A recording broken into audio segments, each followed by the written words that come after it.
Hello, welcome to Guide Glimpse.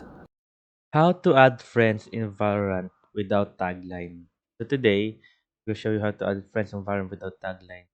Tagline is the one right here after the hashtag sign of your in-game name. How to add person without a tagline. It's very simple. First step you can do is generate a code and copy and give that code to a friend and let him paste the code right here on the bottom area.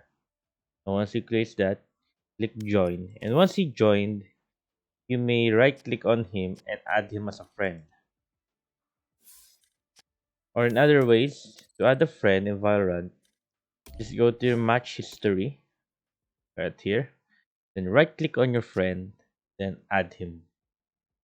Then that's how you add your friend without a tagline. So yeah, thank you guys. I hope you guys enjoyed and I hope you guys learned something because it is impossible to add a friend without a tagline. So yeah, those are the other ways to add your friends without a tagline. Thank you.